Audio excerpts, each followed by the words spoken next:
Jezabel, a Senhora do Anel. O Gênesis de Elias. Então lhe veio a palavra do Senhor, dizendo: Dispõe-te e vai a Serepta, que pertence a Sidom, e demora-te ali, onde ordenei a uma mulher viúva que te dê comida. Ele se levantou e se foi a Serepta. Chegando à porta da cidade, estava ali uma mulher viúva apanhando lenha.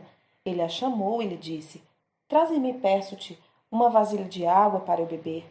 Indo ela a buscá-la, ele a chamou e disse: Traze-me também um bocado de pão na tua mão. Porém ela respondeu: Tão certo como vive o Senhor teu Deus, nada tenho cozido. Há somente um punhado de farinha numa panela e um pouco de azeite numa botija. E vês aqui, apanhei 2 cavacos e vou preparar o resto de comida para mim e para meu filho. Comê-lo-emos e morreremos. Elias lhe disse: Não temas, vai e faz o que disseste, mas primeiro faze dele para mim um bolo pequeno e traze-mo aqui fora. Depois farás para ti mesma e para teu filho, porque assim diz o Senhor, Deus de Israel: a farinha da tua panela não se acabará e o azeite da tua botija não faltará, até o dia em que o Senhor fizer chover sobre a terra. Foi ela e fez segundo a palavra de Elias. Assim comeram ele, ela e a sua casa muitos dias. Da panela a farinha não se acabou, e da botija o azeite não faltou, segundo a palavra do Senhor por intermédio de Elias. Depois disso, adoeceu o filho da mulher, da dona da casa, e a sua doença se agravou muito. Ele morreu. Então disse ela a Elias: Que fiz eu, ó homem de Deus? Vieste a mim para trazeres à memória a minha iniquidade e matares o meu filho? Ele lhe disse: Dá-me o teu filho. Tomou dos braços dela e o levou para cima, ao quarto, onde ele mesmo se hospedava, e o deitou em sua cama. Então clamou ao Senhor e disse: Ó Senhor, Deus meu, também até a esta viúva com quem me hospedo afligiste, matando-lhe o filho?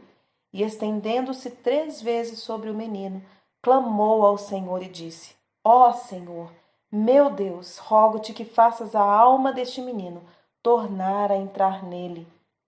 O Senhor atendeu à voz de Elias, e a alma do menino tornou a entrar nele e reviveu.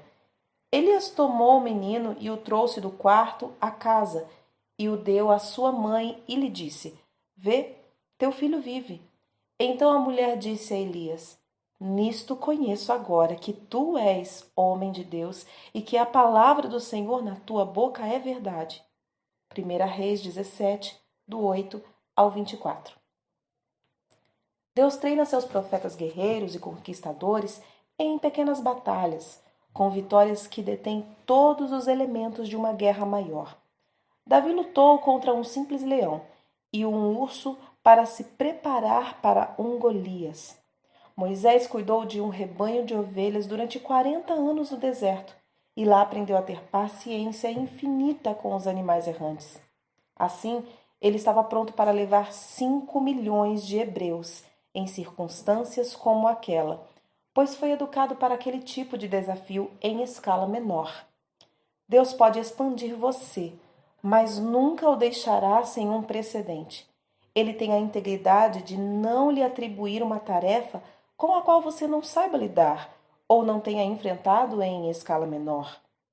O profeta Elias foi comissionado para derrotar Jezabel, e Deus o moldou para aquele momento através da experiência de milagre para com uma viúva e seu filho. Quando você for confrontar o pecado de toda uma nação, terá que fazê-lo primeiro com o pecado individual. Ao lidar com poucas pessoas, você estará sendo treinado com o protótipo que te revelará todo o esquema espiritual territorial, bem como sua solução. E, ao quebrar o cativeiro de um indivíduo, os poderes demoníacos em uma nação começarão a ser enfraquecidos. Elias aprendeu em Serepta as maquinações de seu inimigo. São os mesmos problemas pecaminosos que permitem a Jezabel governar uma vida.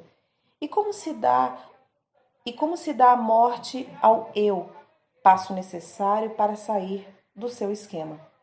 Serepta era uma cidade na região de Sidom, o lugar onde o pai de Jezabel era o rei. Era o centro de adoração ao seu deus pagão, Baal. Elias se infiltrou numa fortaleza construída contra o Deus Altíssimo para abalar aquele império desde o interior. Ele resgataria duas vítimas pobres e pouco conhecidas, a viúva e o menino. Para realmente vencer o mal, aquele que tem um chamado, como Elias, entra na própria vida da vítima e, por essa perspectiva interior, conquista a tirania de Jezabel. Essa é a dignidade de alguém que realmente busca o coração de Deus e é enviado como seu profeta para destruir o território do inimigo. Há de viver, servir e lutar até que a liberdade seja garantida. Elias conquistou o domínio da viúva e a morte do menino, ou seja, as raízes de Jezabel. Iniquidades de homens e mulheres mostrados em uma pequena casa. A viúva representa a mulher sem o homem, sem marido, sem sacerdócio. O objetivo principal de Jezabel é a destruição do homem. Deus é patriarcal. O Salvador é varonil. A feminilidade não é negada. E Deus tem seu caráter cortês. Mas sem o gênero masculino e feminino, não há vida. Jezabel quer o fim da autoridade do homem e trazer um turbilhão de total confusão, a qual o inimigo possa aproveitar. Em Sidom, os homens haviam saído de cena. A mulher, agora sem o cabeça, é destituída, infrutífera e derrotada, como também derrotado é o homem sem sua masculinidade. O profeta pediu como presente à viúva seu último bocado de comida, um pouco de farinha e uma botija de azeite, versos 10 ao 13. No esquema jezabélico, a mulher é tentada a fazer a sua própria vontade a fim de controlar. Elias tocou o coração da ambição jezabélica e a viúva cedeu. O profeta trouxe a escolha de Deus e sua decisão era a vida ou morte, dar e viver ou segurar e morrer. Renunciar ao controle é o desafio que Deus faz. Reter é perder a sua provisão.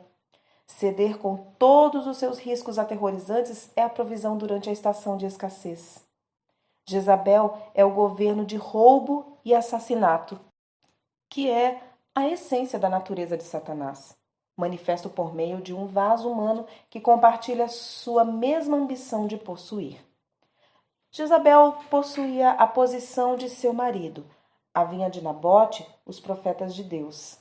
E tudo o que ela tinha sob sua autoridade era exterminado.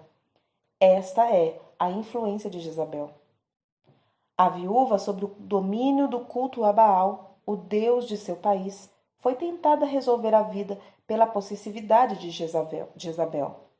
Elias mostrou-lhe uma escolha, uma maneira diferente.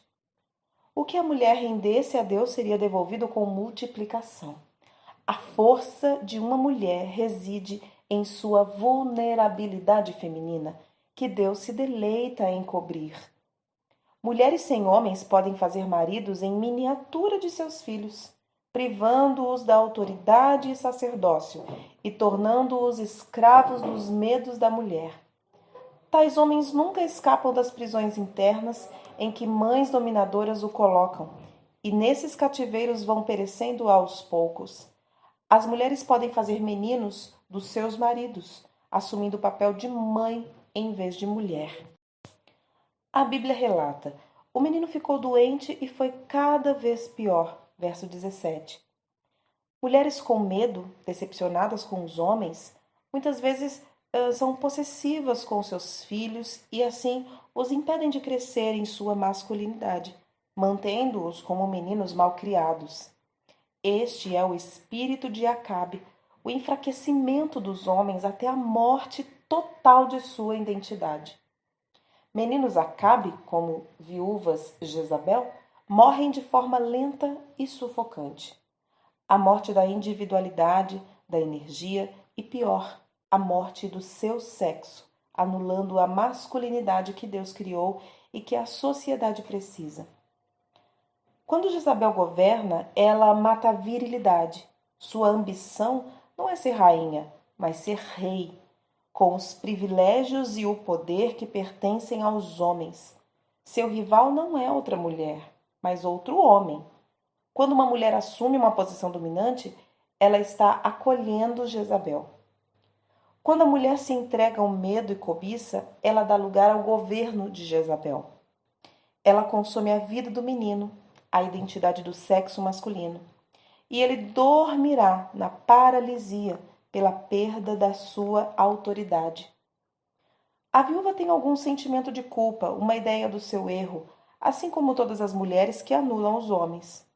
Então disse ela a Elias: Que fiz eu, ó homem de Deus?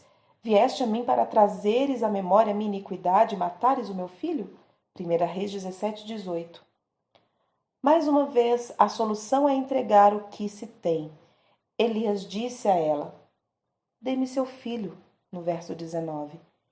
Ele era o seu filho, de sua propriedade, para seu uso. Essa propriedade sufoca o homem. A mulher deve renunciar ao seu poder sobre o homem, mas o homem deve também recuperar a própria identidade. A natureza de Deus vem para que isso aconteça através de Elias.